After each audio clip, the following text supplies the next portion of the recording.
Welcome to our own YouTube channel. आज हम करेंगे डिस्क्रीट मैथमेटिक्स का एक टॉपिक, रूल ऑफ इन्फेरेंस या फिर आगे डिसजंक्टिव एडिशन, कॉन्जक्टिव सिंप्लीफिकेशन या डिसजंक्टिव सिलॉगलिज्म। तो ये सारे टॉपिक आज हम कंप्लीट करेंगे। ठीक है, डिस्क्रीट में थोड़ा सा गैप हो गया था, अब हम फिर से रेगुलर डिस्क्रीट की ही वीडियोज़ करेंगे। पहले ये टॉपिक कवर करेंगे, rule of inference. Rule of inference क्या होता है आपको पता है? ये रूल हो, बस आपको नाम नहीं पता था अभी तक कि जो आर्ग्यूमेंट एक है P implies Q and Q implies R. If P implies Q and Q implies R, then P implies R. जो ट्रांजिटिविटी टाइप कह लो तुम लोग कि if P implies Q and Q implies R, then P implies R is universally valid, so is a rule of inference. Okay? इस चीज़ को prove कैसे करोगे तुम लोग? With the help of truth table. Truth table आपको बनानी आती ही है। इसी चीज़ को तुम ये भी आ सकता है या ये भी कह सकते हो P implies Q and Q implies R। अगर ये दोनों चीज़ें हैं तो क्या होगा? P implies R। और वो क्या होगा? Universal true. टोटोलॉजी। टोटोलॉजी क्या होता है? टोटोलॉजी वो स्टेटमेंट्स होती थी जिसमें हमेशा कंक्लूजन ट्रू रहता था हर केस में। ओके, मैंने टोटोलॉजी वगैरह पढ़ाया था ना आप लोगों को, टोटोलॉजी पढ़ाया था, फिर सारे फॉल्स हो तो कॉन्ट्राडिक्शन पढ़ाया था। ओके, तो अभी इसके लिए ट्रुथ टेबल कैसे बनेगी? वही चीज़ें। कितनी वेरिएबल्स हैं? 3, P, Q and R, 3 variable use हो रहे हैं। मैंने हमेशा बोला कितनी रोज़ बनेंगी ये चेक करने के लिए 2 raised to the power जितने वेरिएबल्स हों। 3 वेरिएबल्स हैं मतलब 8 इसमें क्या बनेंगी? 8 रोज़ बनेंगी। अब 8 रोज़ बनेंगी तो कैसे डिवाइड करते थे? पहले P के लिए करते थे हम 4 बार ट्रू 4 बार फॉल्स, Q के लिए करेंगे 2 बार ट्रू 2 बार फॉल्स, 2 बार ट्रू 2 बार फॉल्स, और R के लिए लेते थे true false true false true false. इसमें 4 बार, इसमें 2 बार, इसमें 1 बार। Okay, P implies Q conditional statement में आपको बता चुकी हूँ। P implies Q कैसे फाइंड आउट करोगे तुम, कब ये ट्रू होता है कब फॉल्स होता है। ऐसे ही Q implies R भी मैंने आपको बताया था। ठीक है, फिर इन दोनों का एंड, एंड। ठीक है, कंजंक्शन। इन दोनों का कंजंक्शन तुम्हें पता ही है, जब दोनों ट्रू होंगे तो ही स्टेटमेंट का ये ट्रू आएगा, अदरवाइज एक भी अगर फॉल्स हो जाता है तो रिजल्ट या कंक्लूजन फॉल्स आएगा। ओके, फिर P implies R यहाँ से निकाल लोगे वैल्यू। फिर क्रिटिकल रोज मतलब जिसके पहले प्रेमिसेस ढूंढने हैं, वो प्रेमिसेस जिसमें सारी की सारी पहले प्रेमिसेस जिसमें हर प्रेमिसेस में वो चीज़ें ट्रू हो। प्रेमिसेस कौन सी होंगी रूल ऑफ इन्फेरेंस में? P implies Q और Q implies R, ये 2 होंगी प्रेमिसेस और ये होगा कंक्लूजन। ये मैं बता चुकी हूँ आप लोगों को कि प्रेमिसेस क्या होते हैं, कंक्लूजन क्या होता है। तो इन दोनों में ट्रू कब है? ये दोनों ट्रू है, इस यहाँ दोनों ट्रू हैं, एक ये केस है जहाँ दोनों ट्रू हैं, और एक लास्ट इज ये केस। ये 4 केसेस हैं जहाँ दोनों के दोनों प्रेमिसेस ट्रू हैं, तो इन्हें कहेंगे हम क्रिटिकल रोज। अब इन चारों क्रिटिकल रोज में हमें ये चेक करना है क्या आपका कंक्लूजन भी ट्रू आ रहा है या नहीं। देखते हैं, फर्स्ट में ट्रू है, इस वाले में ये भी ट्रू है, इस क्रिटिकल रो में भी ये ट्रू है, एंड लास्ट वन में भी ये ट्रू ही है। ओके, तो हर जगह ये क्या आ रहा है? ये ट्रू आ रहा है, इसलिए ये जो आर्ग्यूमेंट है वो कैसी है? Valid. Okay, so next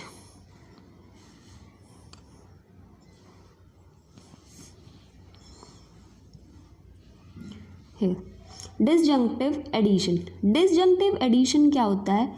P therefore P और Q, या फिर Q देयरफॉर Q और P, these are valid statements. ये प्रूव करना, ठीक है, ये है डिसजंक्टिव एडिशन। तो ये क्या है? इसमें क्या है? ये प्रेमिसेस होगी, ये कंक्लूजन होगा। अगर ऐसा आता है, क्योंकि जो देयरफॉर के बाद की स्टेटमेंट होती है वो कंक्लूजन कहलाती है, उससे पहले वो जो इफ़ वाली कंडीशंस होती हैं, स्टेटमेंट्स होती हैं, प्रोपोजिशन, वो सारी वो चीज़ें क्या कहलाती हैं? प्रेमिसेस।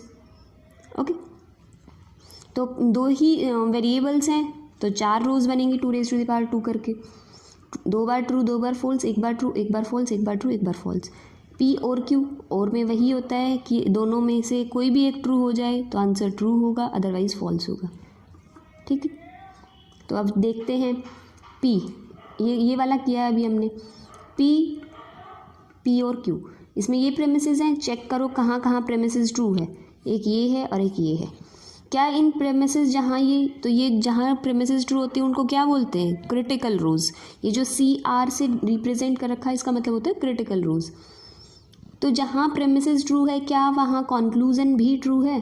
देखते हैं, यहाँ ट्रू है और यहाँ भी ट्रू है, it means these statements are valid. ठीक है, सेम होगा ऐसे ही। अब आता है कंजक्टिव सिंप्लीफिकेशन। कंजक्टिव सिंप्लीफिकेशन क्या होता है? P and Q therefore P, या फिर Q and P therefore Q, these are valid statement. Same वही प्रोसेस जो यहाँ किया है वही करना है। इस वाले केस में आपके पास P जो था वो प्रेमिसेस था, ये कॉन्क्लूजन था, लेकिन यहाँ क्या होगा, ये प्रेमिसेस कहलाएगा और ये कॉन्क्लूजन कहलाएगा। जब क्रिटिकल रोज तुम्हें सेलेक्ट करनी हो तो इसको प्रेमिसेस, इसमें आपको ट्रू वाले ढूंढने हैं। जैसे इसमें क्या किया था, इसमें ट्रू वाले ढूंढे थे, इसमें इधर वाले में ट्रू ढूंढना और फिर कॉन्क्लूजन में P चेक करना क्या वो भी ट्रू आ रहा है, तो आएगा वो सब। ठीक है, तुम इजीली वेरीफाई कर सकते हो इस चीज़ को। कैसे? With the help of truth table. Next one is disjunctive syllogism. इसमें क्या है, P और Q, नॉट Q, ये दो प्रेमिसेस हैं। अगर ये तुम्हें गिवन है देयरफॉर P, ये कॉन्क्लूजन की तरह ट्रीट करना है। पहले P Q, फिर नॉट Q निकालना, P और Q निकालना। नॉट Q और P और Q वाली इन दो टर्म्स में ये ढूंढना कहाँ कहाँ ट्रू है। जहाँ ये दोनों ट्रू आ जाए इसका मतलब वो क्रिटिकल रोज है, और जहाँ जहाँ ये दोनों ट्रू हों वहाँ चेक करना क्या P भी ट्रू है, तो आएगा। आप इजीली वेरीफाई कर सकते हो इस चीज़ को। ओके, तुम इस चीज़ को कोई प्रॉब्लम नहीं आएगी, इजीली वेरीफाई कर सकते हो ट्रुथ टेबल बना के। और सेम यही काम इसमें है, ये वैलिड हो जाएगा। अगर वैलिड कब होता है, मैंने बता दिया था क्रिटिकल रोज के अगर प्रेमिसेस में जहाँ जहाँ क्रिटिकल रोज बन रही है अगर वहाँ कॉन्क्लूजन भी ट्रू आ रहा है तो statement is valid. Okay, so last एक क्वेश्चन है, प्रूव इट इज़ वैलिड। हमें प्रूव करना है कि ये वैलिड होगा। इसमें देखते हैं, P implies not Q, R implies Q और R, तीन प्रेमिसेस हैं। P implies not Q, R implies Q और R, ये तीनों प्रेमिसेस हैं, देयरफॉर नॉट P। ठीक है, क्वेश्चन में अगर तुम्हें आएगा तो ऐसे ही आएगा कि हमें ये प्रूव करना है, इसकी वैलिडिटी चेक करनी है, इज़ इट वैलिड और नॉट, तो इस तरह से ही। ठीक है, एग्जाम में क्वेश्चन ये सब आपको लिखा आएगा तो आपको चेक करना है, ट्रुथ टेबल बनानी है, उसके प्रेमिसेस देखने हैं, क्रिटिकल रोज फाइंड आउट करनी है, और उन क्रिटिकल रोज में आपका कॉन्क्लूजन ट्रू है हर जगह। अगर हर क्रिटिकल रो में कॉन्क्लूजन भी ट्रू आ जाता है then it is valid, otherwise not valid या invalid. Okay, so let's check. Question देख लिया, और आई वांट कि आप लोग यहाँ इस वीडियो को पॉज करें, इस क्वेश्चन को खुद ट्राई करें, क्या ये वैलिड प्रूव हो रहा है। हमें ये तो पता है कि ये क्वेश्चन जो है वो वैलिड आएगा इसका आंसर, तो खुद चेक करके देखो क्या तुम्हारी क्रिटिकल रोज बनाने के बाद हर कॉन्क्लूजन में ट्रू आ रहा है, इसका मतलब आपका जो प्रूव है वो वैलिड है या नहीं है। ओके, देन मैं आपको अभी शो करती हूँ, तो आप यहाँ पॉज करके आप खुद ट्राई कीजिए और फिर देखिए आगे क्या आपका आंसर ठीक है। Okay, so here is the answer. P Q R तीन थे वेरिएबल तो 8 रोज बनेंगी। P के लिए 4 बार ट्रू 4 बार फॉल्स, 2 बार ट्रू 2 बार फॉल्स, 2 बार ट्रू 2 बार फॉल्स, फिर ऑल्टरनेटिवली 1 बार ट्रू 1 बार फॉल्स ऐसे। नॉट Q चाहिए था तो Q का नॉट Q बना लिया। P implies not Q, R implies Q, this and this, ये तीन कौन है? प्रेमिसेस। ओके, और ये कौन है? कंक्लूजन। चेक करो कहाँ ये तीनों ट्रू आ रहे हैं। एक ये ही ऐसी स्टेटमेंट है जहाँ, यही एक ऐसी रो है जहाँ ये तीनों ट्रू हैं, अदरवाइज़ कोई ऐसी है ही नहीं जहाँ ये भी ट्रू हो, ये भी ट्रू हो, ये भी ट्रू। तो इसमें एक ही क्रिटिकल रो है, ये वाली। इस क्रिटिकल रो में क्या कंक्लूजन भी ट्रू है? बिल्कुल है। इसका मतलब ये वैलिड, ये आर्ग्यूमेंट कैसी है? वैलिड। ओके, नेक्स्ट एक क्वेश्चन है सेम ऐसा ही, तो आप आराम से कर सकते हैं। दिस वन,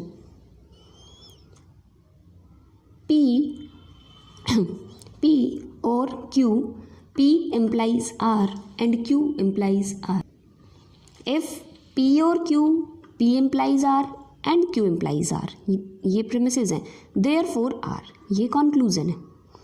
तो आप यही सारी तीनों चीज़ें करेंगे, ये प्रेमिसेस, ये प्रेमिसेस, ये प्रेमिसेस, ये फाइंड करते हैं कि जहाँ ये तीनों ट्रू हों। एक ये वाली स्टेटमेंट है जहाँ तीनों ट्रू हैं, उसके बाद एक ये वाली स्टेटमेंट है जहाँ तीनों ट्रू हैं, एक ये वाली स्टेटमेंट है जहाँ ये तीनों ट्रू हैं, बस ये तीन ही है।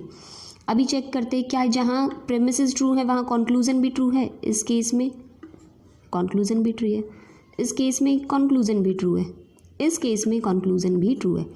तो इसका मतलब हर क्रिटिकल रो के लिए कंक्लूजन भी ट्रू आ रहा है, तो आर्ग्यूमेंट कैसी है, वैलिड। ओके, अभी एक क्वेश्चन बता रही हूँ, अभी सारे वैलिड के क्वेश्चन किए हैं, अब एक एग्जाम्पल है इनवैलिड का। Show that argument is invalid, हमें प्रूव करना है, ये शो करना है, प्रूव करना है कि ये आर्ग्यूमेंट इनवैलिड है। अभी आपको क्वेश्चन में दे रखा है वैलिड प्रूव करो या इनवैलिड, कभी कभी ये भी कर सकते हैं चेक द वैलिडिटी, ठीक है, आपको ये देखना है। If taxes are lowered then income rises, income rises, therefore taxes are lowered. If taxes are lowered, इसको मान लो पी, इनकम राइजेज को मान लो क्यू, अब फिर से है इनकम राइजेज तो क्यू ही होगा, देयरफॉर टैक्सेस आर लोअर्ड मतलब पी। अब इस चीज़ को सिंबॉलिकली रिप्रेजेंट कर लो, if taxes are lowered, if P then Q, conditional statement है। इनकम राइजेज मतलब Q, therefore taxes are lowered, taxes are lowered का मतलब हमने पी लिया है, देयरफॉर पी। आ गई वही स्टेटमेंट जो आपने अभी तक सीखते आए, उसी टाइप का आ गया। These are premises and this is the conclusion. Okay, तो argument will be P implies Q, Q therefore P. तो ये दोनों क्या होंगे, प्रेमिसेस, ये होगा कंक्लूजन। वही बनाओ और फिर देखो, सिर्फ दो केस ऐसे बन रहे हैं जहाँ दोनों प्रेमिसेस ट्रू हैं। क्या उन केस में उन दोनों जो जहाँ जहाँ प्रेमिसेस ट्रू है, मतलब जो क्रिटिकल रोज है, उसमें क्या कंक्लूजन भी ट्रू आ रहा है? यहाँ तो कंक्लूजन ट्रू है बट यहाँ नहीं आया। जो थर्ड क्रिटिकल रो थी उसका कंक्लूजन फॉल्स है। तो ये आर्ग्यूमेंट क्या ये वैलिड है? नहीं, दिस आर्ग्यूमेंट इज इनवैलिड और हम इसी चीज़ को कहते हैं फैलेसी। अगर कोई आर्ग्यूमेंट इनवैलिड है तो हम उसे फैलेसी भी कह सकते हैं।